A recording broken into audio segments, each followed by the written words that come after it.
അമ്മേ, അമ്മേ, അമ്മേ. എന്താ മോളെ? എന്താ ഈ നേരത്ത്? അമ്മേ, ദേ ചായ കുടിക്ക്. മോളെ, മണി 5:30 ആയുള്ളൂ. അമ്മ എണീറ്റിട്ട് പോലും ഇല്ല. അമ്മേ, മണി 5:30 ആയില്ലേ? രാവിലെ എണീറ്റ് ചായ കുടിച്ചില്ലെങ്കിൽ അമ്മയ്ക്ക് തലവേദനിക്കില്ലേ? മോളെ, അമ്മയ്ക്ക് ഉറക്കം നേരത്തെ എണീറ്റിട്ടുണ്ടെങ്കിൽ തലവേദനിക്കും മോളെ. എന്റെ അമ്മ, ഈ ചായയൊക്കെ കുടിച്ചാൽ തലവേദന അങ്ങ് മാറും. എന്നിട്ട് അമ്മ ഒന്നോടെ സുഖമായിട്ട് അങ്ങ് കിടന്നുറങ്ങിക്കോ. ദേ ചായ കുടിച്ചേ. ശരി മോളെ.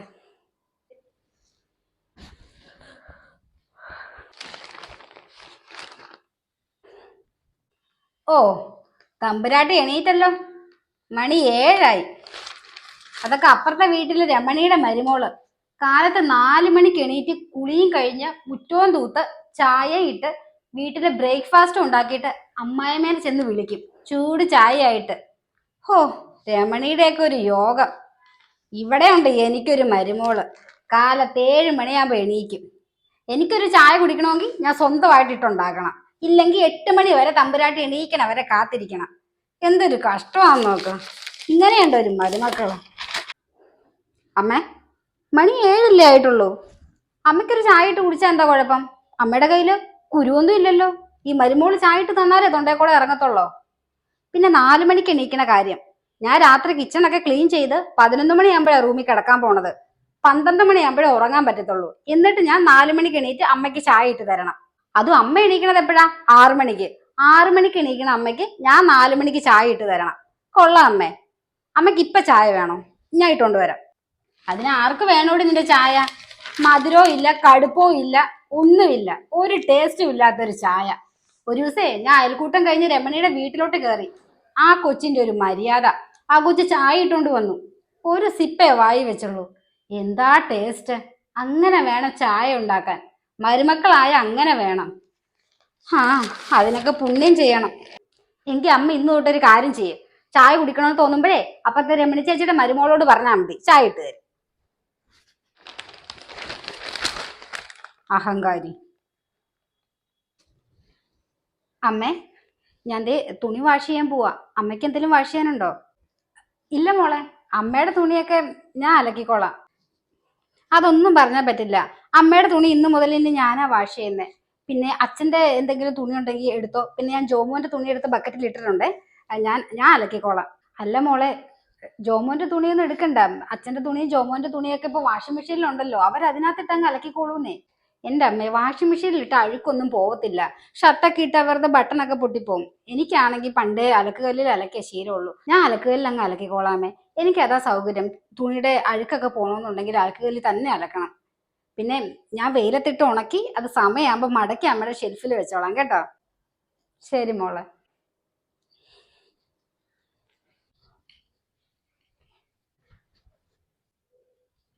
ദീ, നീ തുണി അലക്കാൻ പോവാണോ?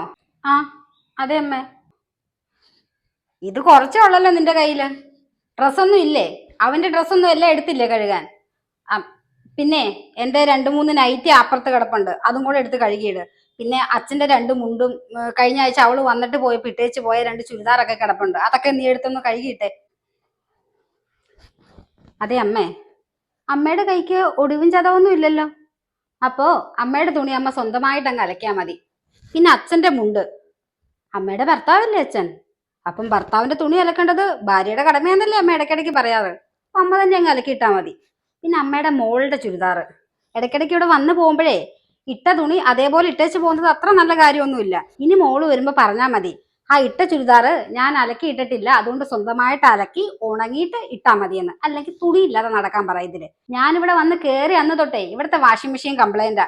അത് നന്നാക്കാന്ന് വെച്ചാൽ നിങ്ങളൊട്ട് സമ്മതിക്കത്തുമില്ല. എനിക്കെങ്ങും വയ്യ ഇവിടുത്തെ എല്ലാവരുടെയും തുണി കല്ലിക്കൊണ്ടേങ്ങ് അലച്ച് നനയ്ക്കാൻ. സ്വയം അങ്ങ് നനച്ചാൽ മതി.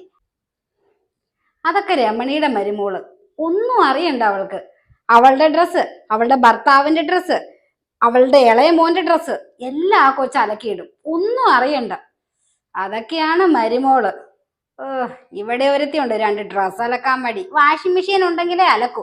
ആ കൊച്ചെ കല്ലിക്കൊണ്ടേ ഒരച്ചാണ് കഴുകണത്. കണ്ടു പഠിക്ക് നീ. എങ്കിൽ അമ്മ ഒരു കാര്യം ചെയ്യ്.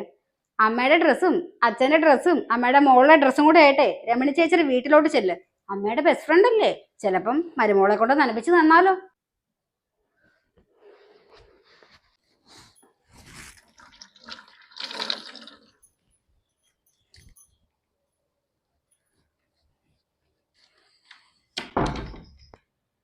അയ്യോ, മോള് തറ തുടയ്ക്കുവായിരുന്നോ? അമ്മേ, ഞാൻ തറ തുടയ്ക്കുവാ.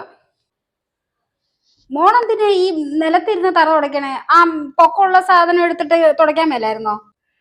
എന്റെ അമ്മ, എനിക്ക് ആ കോല് കൊണ്ട് തുടച്ചാലൊന്നും വൃത്തിയാവത്തില്ല. ബക്കറ്റിൽ കുറച്ച് വെള്ളം എടുത്ത് അതിനകത്ത് തുണി പിഴിഞ്ഞ് നമ്മുടെ കൈ കൊണ്ട് അമർത്തി അമർത്തി തുടയ്ക്കണം, എങ്കിലേ അഴുക്ക് പോകത്തുള്ളൂ. എനിക്ക് എന്നാലും ഒരു തൃപ്തി ആവത്തുള്ളൂ. അല്ല, മോള് രാവിലെ ഉച്ചയ്ക്കൊക്കെ തറ തുടച്ചതല്ലേ, പിന്നെ എന്തിനാ വീണ്ടും വീണ്ടും ഇങ്ങനെ തുടച്ചോണ്ടിരിക്കുന്ന? അഴുക്കൊന്നും ഇല്ലല്ലോ. രാവിലെ ഉച്ചയ്ക്കും തുടച്ചാൽ എന്താ, വൈകുന്നേരം ഒന്നും കൂടി തുടയ്ക്കണം, നല്ലതല്ലേ?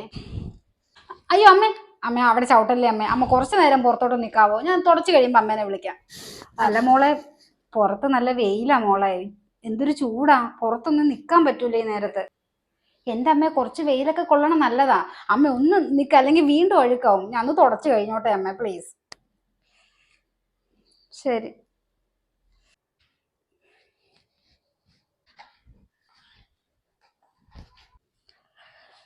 എടി, നീ തറ തുടയ്ക്കുവാണോ? ആ അതെ അമ്മേ. എടി, ഇങ്ങനെയാണോ തറ തുടയ്ക്കണേ? ഒന്ന് അമർത്തി തുടക്കടി, തറയ്ക്ക് നോവൊന്നും ഇല്ല. എന്താണ്ട് അവിടെ കറ കിടക്കണു, നീ അതൊന്നും കാണുന്നില്ലേ? അമർത്തി അങ്ങ് ചെയ്യ അങ്ങോട്ടേക്ക്. എന്താ ഇത്ര മടി എന്താ? അതൊക്കെ അപ്പുറത്തെ വീട്ടിലെ രമണിയുടെ വീട്ടിലോട്ട് നീ കയറി ചെല്ലണം. ആ കൊച്ചു തറ തുടയ്ക്കണ നീ കണ്ടിട്ടുണ്ടോ? നമ്മുടെ മുഖവേ ഇങ്ങനെ കണ്ണാടി പോലെ തിളങ്ങണ കാണാം. അതേപോലെ വേണം തറയൊക്കെ തുടയ്ക്കാൻ. അതെങ്ങനെയാ? ആർക്കാനും വേണ്ടി ചെയ്താലേ ഇങ്ങനെയൊക്കെ ആവത്തുള്ളൂ. അവള് തറ തുടയ്ക്കാൻ നിൽക്കുന്നു. എങ്കിൽ അമ്മ ഒരു കാര്യം ചെയ്യും, ദാ ഇത് പിടിക്കും, എന്നിട്ട് വന്നിരുന്ന് തുടച്ചോ. എനിക്കങ്ങ് വയ്യ, എന്റെ നടുവേ നടു ഉളുക്കി പിടിക്കും. നീ തന്നെ അങ്ങ് ചെയ്താ മതി. അത് ശരി, സ്വന്തമായിട്ട് ചെയ്യുകയില്ല, എന്നാ ചെയ്യുന്നവരെ രണ്ട് കുറ്റവും പറയണം. കൊള്ളാലോ. സിന്ധു ചേച്ചി, സിന്ധു ചേച്ചി, ഇത് അപ്പുറത്തെ സുധയാണല്ലോ. അവളെന്തിനിങ്ങനെ അലറി വിളിക്കണത്? എന്തുവാടി, എന്തുവാടി സുധ, നീ എന്തിനിങ്ങനെ അലറി വിളിക്കണത്? അയ്യോ എന്റെ സിന്ധു ചേച്ചി, അപ്പൊ നിങ്ങൾ കാര്യങ്ങളൊന്നും അറിഞ്ഞില്ലേ? ഇല്ല. എന്താ, നീ കാര്യം പറ. എന്റെ സിന്ധു ചേച്ചി, അപ്പുറത്തെ രമണിയുടെ വീട്ടിലെ മരുമോളുണ്ടല്ലോ, രമണി ചേച്ചീനെ കത്തിയെടുത്ത് കുത്താൻ നോക്കിന്ന്. ഭാഗ്യം കൊണ്ട് രമണി ചേച്ചി വേഗം ചാടി പുറത്തോട്ട് ഇറങ്ങി, അതുകൊണ്ടാ ജീവൻ രക്ഷപ്പെട്ടത്.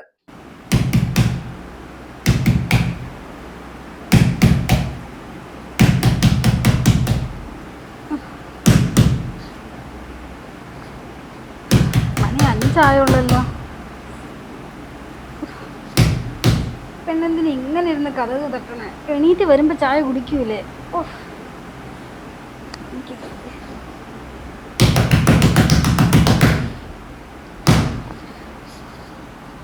ശല്യമായല്ലോ ഇതിപ്പോ, തല വേദനിച്ചിട്ട് വയ്യ.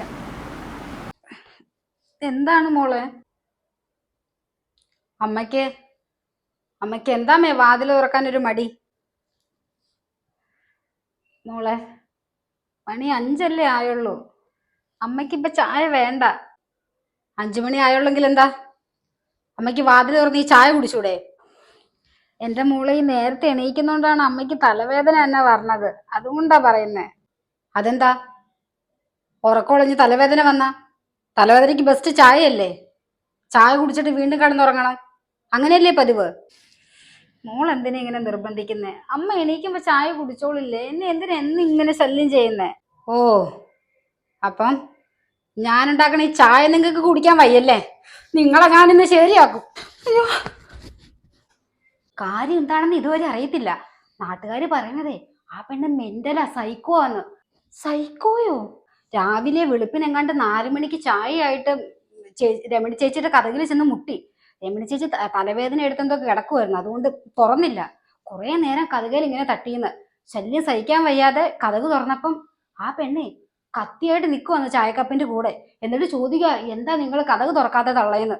അയ്യോ, രമണി ചേച്ചി ഉണ്ടല്ലോ, ഭാഗ്യം കൊണ്ടാ എന്റെ പൊന്നെ രക്ഷപ്പെട്ടത്. ആ രമണി ചേച്ചി വന്നിരുന്ന് പറയണ കേൾക്കണം. കഷ്ടം തന്നെയാ രമണി ചേച്ചിയുടെ കാര്യം. ഇങ്ങനെ ഒരു സൈക്കോ മരുമോളുടെ കൂടെ എങ്ങനെയാണോ ആ രമണി ചേച്ചി ജീവിച്ചത് ഇത്ര നാളും? എന്റെ ദൈവമേ. എന്നിട്ട് അപ്പുറത്തെ വീട്ടിലെ രാജേഷില്ലേ, രാജേഷ് ഈ പുള്ളിക്കാരിയുടെ വീട്ടിൽ ചെന്നു. അവിടെ അയൽവക്കംകാരോട് അന്വേഷിച്ചപ്പോഴല്ലേ അറിഞ്ഞത് ഈ പെണ്ണ് മെന്റലിന് എന്തോ മരുന്ന് കഴിക്കുമായിരുന്നു, പിന്നെ സൈക്കോ പോലെ എന്തൊക്കെയായിരുന്നു. അതൊക്കെ മറച്ചു വെച്ചാണ് കല്യാണം കഴിപ്പിച്ചത്. ആ നേരത്ത് കല്യാണം ഉറപ്പിക്കാനൊക്കെ ചെല്ലുമ്പോ അപ്പുറത്തുകാരൊക്കെ ചോദിക്കുമ്പം അവരാരും പേടിച്ചിട്ടൊന്നും പുറത്തു പറഞ്ഞില്ല. ഇപ്പൊ ഈ ഒരു സംഭവം അറിഞ്ഞപ്പോഴല്ലേ ഉള്ള കാര്യം പറയണത്. കഷ്ടം തന്നെ രമണി ചേച്ചിയുടെ കാര്യം. എന്നാലും നിങ്ങളുടെ ബെസ്റ്റ് ഫ്രണ്ട് അല്ലേ, നിങ്ങൾ ഇത്ര അടുത്ത് കിടന്നിട്ടും കാര്യം അറിഞ്ഞില്ലേ? കഷ്ടം തന്നെ രമണിയുടെ കാര്യം. ഓ, എന്തായാലും അതേപോലെ ഒരു മരുമോളെ എനിക്ക് കിട്ടാതിരിക്കട്ടെ. എന്നാ ശരി ചേച്ചി, ഞാൻ പോട്ടെ. അമ്മേ, ഞാൻ നാളെ തൊട്ട് 4 മണിക്ക് എണീറ്റിട്ട് അമ്മയ്ക്ക് ചായ കൊണ്ടുവരട്ടെ?